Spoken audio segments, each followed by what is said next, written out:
Hey y'all, we are picking back up where we left off yesterday, in that the Lord got the attention of the wise men. They saw the star, they knew what it signified, and all the things. First, I'm trying to get my noodles. I'm thinking of all the things at one time. I'm trying to get my noodles out of a wad, as my mother and sister tell me to do. But first, God spoke to these wise men in a voice that they would hear, in a way that they would recognize His calling to them, His moving, and He does the same with us.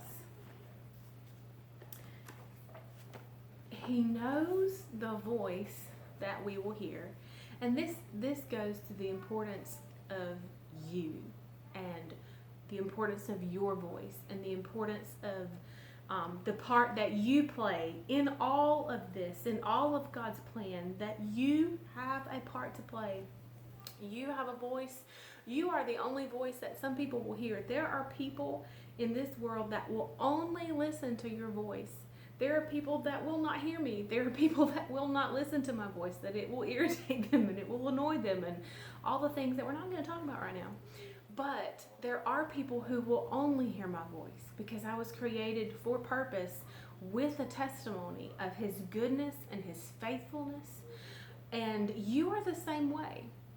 And so the Lord gets our attention from things that matter to us. He speaks to us in our sphere of influence, in our world and in our surroundings, in the things that we come in contact with every day. He uses them to speak to us.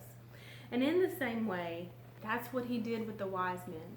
These learned men who studied the stars at just the appointed time, and that's the magnitude of it, that the day Jesus was born, this star appeared.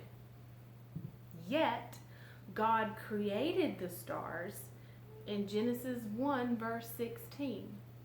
So from the time of Genesis 1:16 to the time of Jesus' birth, this star is moving. Planets are moving, aligning. Comets are shooting, moving around. You think, just think about it. Planets are spinning in their orbit. Yet at the exact moment, at the appointed time, God, who before the foundations of the world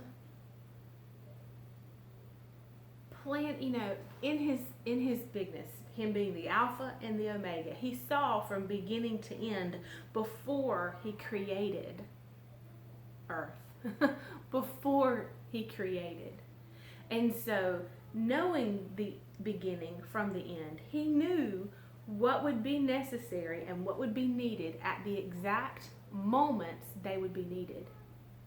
And so, at the moment that Jesus was born, this star appeared, or at the night it appeared. And so they come and they inquire of the child, and then they leave, go on their journey to Bethlehem. So we know that it took them some time to get to Bethlehem. That first they went to Herod, then they went to Bethlehem, and we're told that they go into the house.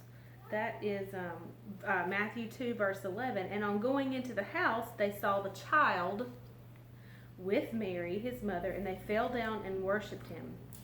So we're not told that He was still a baby, but yet He was a child. And in Luke's gospel, we hear that He was, you will find the baby wrapped in swaddling clothes and lying in a manger. So, anyway, not that it matters truly how long, but we know they journeyed to get to see Jesus, that they followed the star. And the other incredible thing is that the track of the star, just like I was talking about the track of the sun in its movement, as I could see on my porch, the sun also being a star. And this has been over the course of months. So, Jesus, Holy Spirit, that is hilarious. Not really, but look at this. That he began showing me that, and how the sun, which is a star, would move from point A to point B in the same way that when these magi saw the star and it moved, leading them to where Jesus was. See, God does not miss a beat. There is not anything that is going on in your life, has gone on, or will go on that he has not seen from beginning to end and made provision available along the journey. And that is what I want you to understand this season as of looking to Jesus' birth. That's what I'm asking Holy Spirit to peel back another layer and show me deeper insight into that there is nothing missing, no provision necessary, no word that I need to hear, no piece missing